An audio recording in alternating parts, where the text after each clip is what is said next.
Nous vivons dans un monde où il y a des Madrilènes qui veulent faire croire au monde entier sans aucune peine que c'est le Barça qui vole. On vit dans un monde où des Madrilènes veulent faire croire au monde entier que c'est le Barça qui vole. On vit dans un monde où Madrid a une chaîne télé où ils mettent la pression aux arbitres. Alors que c'est eux qui volent. Lamine Yamal l'a dit. Ils volent et se plaignent. C'est ce qui se passe. Aujourd'hui, t'as Pérez qui parle de l'affaire Negreira, je ne sais pourquoi, et qui explique que ça coïncide avec les meilleures années sportives du Barça, alors que si on se refait toutes les meilleures années de Madrid en Ligue des Champions, il y a très souvent des erreurs d'arbitrage et la pièce est toujours de leur côté. Et ce soir, ils sont tellement nuls qu'ils ont été obligés de voler Elche, parce que c'est clairement du vol. 2 buts scandaleux. Après Tchouaméni qui se transforme en deuxième gardien, on a Bellingham qui se transforme en basketteur. Il a le droit de faire des passes.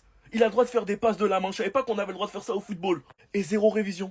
Pas de VAR. Et me racontez pas vos vies, c'est pas l'épaule, c'est le bras, les gars. Arrêtez vos bêtises. Le deuxième but, t'as Vinicius qui rentre dans Peña. Peña qui a fini en sang. Encore une fois, pas de check. Les 2 buts ont été accordés. Franchement, on se bat pourquoi au final? Donnez-leur la Liga, c'est mieux. Sinon vous, les gars, vous en pensez quoi? Ramenez-vous sur l'importance s'ennuie. C'est du sang sur son nez. On le voit tous. Et jusqu'à preuve du contraire, Iñaki Peña, il était pas à l'UFC Qatar. Comment on en est venu là? Pour que le Real puisse marquer un but. L'arbitre a fermé les yeux, n'est pas revenu sur la faute. Vinicius, qui à la base ne partait pas du tout pour lui mettre un coup, emporté dans l'élan, se retrouve sur la tête d'Iñaki Peña quand il fait sa parade. Voilà, vous pouvez le voir, il arrête le ballon. Vinicius, il essaye de jouer le ballon. La balle revient, but du Real. On valide ce premier but. On ferme les yeux encore. Jude Bellingham, qui se met aujourd'hui à faire des passes décisives de la main. Étant donné que chez eux, on a le droit de pratiquer d'autres sports que le football. Un combattant de MMA, un joueur de hand. Résultat des courses. Le Real qui marque 2 buts aujourd'hui, un but de Hussein, un but de Bellingham, sans que la VAR n'intervienne, sans que les buts soient annulés. Pour faute, pour main. Encore, je vais être de bonne foi. La main, on peut considérer que c'est léger. J'aurais accepté s'il y avait eu que ça arrive. Mais quand tu te fais malmener par Elche, tu en encaisses 2, que tu dois perdre le match parce que littéralement Elche était plus fort, Elche était meilleur que le Real aujourd'hui, et que l'arbitrage vient de couler sans revenir sur la faute sur Iñaki Peña qui finit en sang. Il finit d'ailleurs MVP avec un petit coton dans le pif. C'est bien de crier Negreira partout, hein. Mais quand on regarde les matchs, bizarrement, il n'y a peut-être pas d'affaire Negreira au Real. Mais on voit tous les matchs. Donc à un moment, quand c'est pour tirer sur le Barça, vous êtes nombreux. On verra si vous serez aussi nombreux pour dénoncer les propres injustices que votre club commet. J'attends. Vous voyez comment il s'ennuie? C'est exactement comment nous, on regarde les matchs du Real Madrid. Soyons tous objectifs, même si on est pour le Real ou pas pour le Real. C'est dur. Vous savez, j'essaie toujours d'être objectif. Mais aujourd'hui, clairement, le Real Madrid peut s'estimer heureux. Parce que là, il y a eu beaucoup de controverses. Déjà, ce pied de Vinicius sur l'égalisation de Jude Bellingham qui provoque, voilà, cette ouverture sur le nez d'Iñaki Peña. Fallait aller consulter le VAR. Au moins un minimum. Pareil, sur cette main, pourquoi on va pas voir le VAR? Bellingham sur l'égalisation de Dino Hussein touche le ballon de la main. On ne sait pas de VAR, rien du tout. Et même les supporters madrilènes, regardez-vous, là je parle même pas Madrid ou quoi. Cette victoire, ce match nul n'est pas mérité. Ça commence aussi par la défense. Alexander-Arnold, on vous avait prévenu. Défensivement, c'est pas l'assurance tout risque. Et on l'a vu sur le premier but d'Elche. Certes, il n'est pas aidé sur la combinaison, mais il est complètement attentiste. Il se soucie que du ballon. Il voit pas le joueur qui passe dans son dos. Et évidemment qu'il est en retard. Il perd le duel. Et donc le premier but d'Elche, ça vient d'ici, ça vient de là. Quand tu vois la manière à laquelle Raúl Asensio s'est fait cook sur le but, le mec il est parti à droite, à gauche, à droite. J'ai peur là, peut-être il va avoir un torticolis le pauvre. C'était catastrophique défensivement et offensivement. Dieu merci, Bellingham existe pour le Real Madrid. Parce que ce Real Madrid sans Bellingham, je sais pas, il couvre des brèches laissées par les attaquants qui ne redescendent pas. Il est à chaque fois à 4 pattes tellement il fait que de courir. Et en plus de ça, il est décisif. Sur le but, c'est lui qui met la remise. Et sur l'égalisation, encore une fois, c'est lui qui marque. Voilà, c'est lui qui met même la reprise de volée qui amène l'action. Donc sans Bellingham, ça aurait été très compliqué. Mais là, le Real, il y a un gros problème. Et il va falloir vraiment se remettre en question. Venez plus jamais me parler du Real Madrid, les gars. Je vous dis, à partir d'aujourd'hui, pour moi, ça sera le Real Madrid. Le Real arbitre, si vous voulez. Mais plus jamais le Real Madrid. Parce que ce qu'on a vu aujourd'hui, c'est juste un scandale. Ce qu'on a vu aujourd'hui, les frères, c'est scandaleux. J'avais jamais vu ça de ma vie, les frères.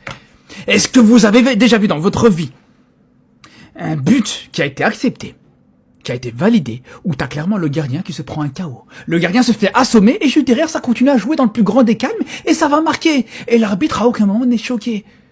Même à l'époque où il n'y avait pas encore la VAR, un arbitre aurait jamais validé ça. Déjà pour commencer, avant de parler de but validé, pas validé, déjà pour commencer, juste pour la sécurité du gardien, t'arrêtes le jeu. T'arrêtes le jeu pour la sécurité du gardien. Là, je vais pas vous montrer la photo d'Iñaki Peña, le gardien de Elche aujourd'hui, parce que, pour vous dire à quel point c'est une dinguerie, TikTok pourrait censurer la vidéo, mais le mec il pissait le sang de partout. Et le but a été validé dans le plus grand des calmes. L'arbitre s'est même pas dit je vais aller voir la VAR, peut-être que juste derrière, non, en fait c'est pas normal. Mais vous vous rendez compte ou pas les gars? Vous vous rendez compte dans le plus grand des calmes?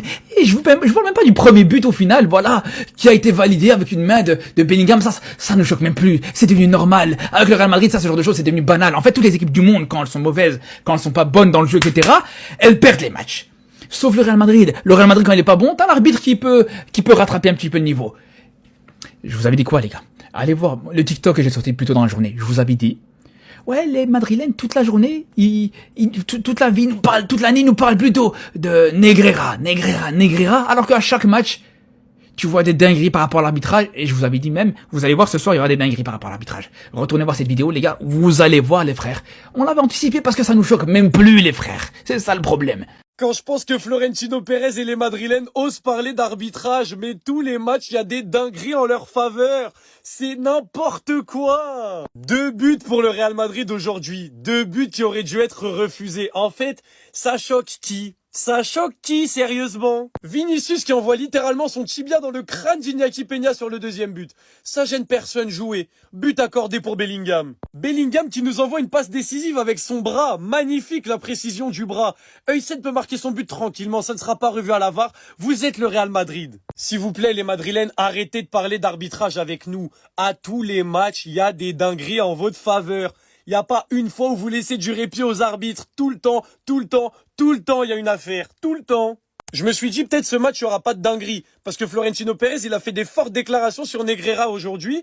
Donc aujourd'hui, je pense, ils vont se faire discrets sur l'arbitrage. Mais non, ça met des tibias dans le crâne du goal. Même pas sifflé. Ils se cachent même pas, déclaration ou pas. On va les éteindre. L'arbitrage va nous aider. C'est pas notre problème. S'il vous plaît, les Madrilènes, venez pas me dire je sais pas quoi. Si c'est Rafinha qui fait une passe comme ça, et qu'au final le Barça marque, oh là là, le FC Negreira, la Negreira League que vous auriez sorti, là vous allez faire les choquer en mode, mais y a pas main, mais y a pas faute, on sait déjà, mais vous-même vous savez. Au fond de vous, vous savez, c'est sous vos yeux. Les Barcelonais étaient devant le match. Gavi vient de mettre cette story. Regardez juste la gueule de Iñaki Peña, comment il est défiguré.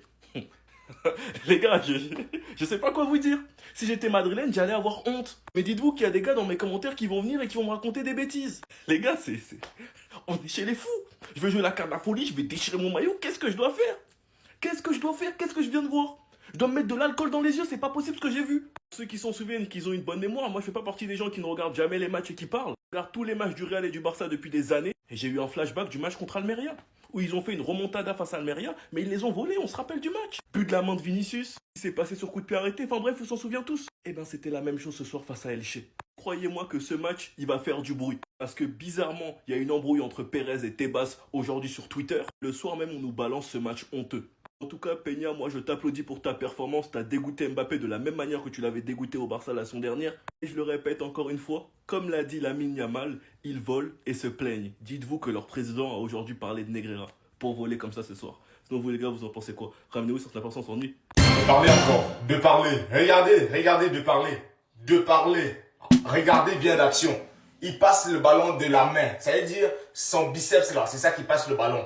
La VAR n'était pas capable de voir. L'égalisation du Real là. Ouais, la Liga. Ça veut dire la VAR n'a pas vu que Bellingham, le ballon est arrivé sur sa main. C'est avec sa main il a passé le ballon pour l'égalisation. Non, c'est trop. C'est trop. Franchement, c'est trop. Sinon, on va le dire, cette équipe vaut rien, vous valez rien. Madrid, vous valez rien. Mais au lieu de dire Madrid vaut rien, ils valent rien, ça on sait déjà. Mais on va dire Elche, bravo. Elche, bravo. J'ai pas les mains, j'allais applaudir, bravo. Bravo. Et cette performance ne passera pas inaperçue parce que devinez qui est l'homme du match, Inaki Peña. Il a été prêté à Elche. Hector Ford, il a fait un match solide. Il a coincé Rodrigo, coincé Carreras. Le gars, il me faisait des dribbles en mode ailier droit. Merci, merci mes Barcelonais. Vous avez respecté le Barça. Ce petit club de voleurs là. Ils s'en sortent encore avec un point, mais il n'y a pas de problème. Il n'y a pas de souci. Mbappé, aujourd'hui, tu n'as pas marqué, non? Il n'y a pas de penalty. On va entendre encore parler ce vieux là. Franchement, malgré tout, le Barça, on est là. On va s'occuper d'eux. Le Real s'en sort très bien. Mais très bien. Même trop bien aujourd'hui. Ce 2-2 face à Elche aujourd'hui, c'est une bénédiction. Parce que normalement, les 2 buts, ils ne doivent même pas être acceptés. Tout d'abord sur l'égalisation d'Huysen. À un but partout, Bellingham met la main, clairement. Puis Huysen derrière peut tirer. L'arbitre n'est pas revenu à la VAR. Je sais même pas s'il y avait la VAR aujourd'hui carrément. Avec la Liga, maintenant, tu doutes en fait. Il y a des terrains déjà où tu sais qu'il n'y a pas la VAR, il n'y a pas la Golden Eye Technology dans tout le championnat. Ça fait qu'en fait, tu sais pas. Je sais pas s'il y avait la VAR aujourd'hui dans ce match-là. Surtout deuxième sur l'égalisation de Bellingham, où on va voir Vinicius essayer d'intervenir, sauf qu'il va pas toucher le ballon et Peña va la repousser. Il va se manger le tibia de Vinicius en plein nez. Malheureusement pour lui, il va pas rester au sol. Il va faire une mimique en mode il se relève pour continuer à jouer l'action. But. Et l'arbitre ne reviendra pas dessus. Et franchement, aujourd'hui, on a vu un Madrid qui a eu très chaud, qui a été énormément bousculé par cette équipe d'Elche qui a été très joueuse. D'ailleurs, aujourd'hui, ils ont failli se faire avoir par des petits de chez eux. Parce que Febas qui ouvre le score, il est formé à la Castilla. Alvaro qui reprend l'avantage, lui aussi il est formé à la Castilla. D'ailleurs, je me rappelle bien de lui parce qu'il y a 2 ans, il avait marqué contre l'Atlético Madrid. Mbappé de son côté titularisé aux côtés de Rodrigo aujourd'hui. Il va pas en mettre une au fond. Il va faire que buter sur Peña. Il a d'ailleurs été élu homme du match. Et tout ça, sous le regard d'Hakimi qui était venu voir son ancienne équipe. Et encore, il a été très gentil. Pour ceux qui sont pas au courant, Mbappé a reçu un carton jaune à la fin du match du Real Madrid. Si vous vous demandez pourquoi, dites-vous que le Real Madrid a bénéficié de 8 minutes de temps additionnel. Moi, je vais dire Elche a bénéficié de 8 minutes de temps additionnel vu qu'on était leur tuant aujourd'hui. Et malgré ça, Mbappé, à la fin du match, est allé voir l'arbitre en se plaignant de ne pas avoir laissé accorder plus de temps. À la place de l'arbitre, c'était carton rouge, direct, pour ce vieux club de pleurnicheuse qu'on est devenu. Vous vous rendez compte qu'à la 75e minute, avant le premier but d'Huysen, le Real Madrid n'avait pas marqué depuis 4 heures de jeu? Tout match confondu qu'on a disputé. Vous voulez qu'on avance où en fait? Vous voulez qu'on avance où en fait? Mais regardez-moi ça. Mais regardez-moi ça. Il est essoufflé comme s'il avait joué tous les matchs du Real Madrid cette saison. Comment tu peux en venir à ce stade-là? Ne pas inscrire de but, un but depuis 30 matchs. Vu comment t'es entouré. Oh voilà, j'arrive plus à parler. Regarde comment t'es entouré. Mais c'est pas possible. Et après, on va nous dire quoi? Que Arda Güler n'est pas prêt pour gérer ce genre de match avec de tels objectifs. Comme si on avait vu énormément de choses. Des vétérans là du football actuel. Hein, dans l'équipe là, les Starlets, comme si on avait vu grand chose de eux.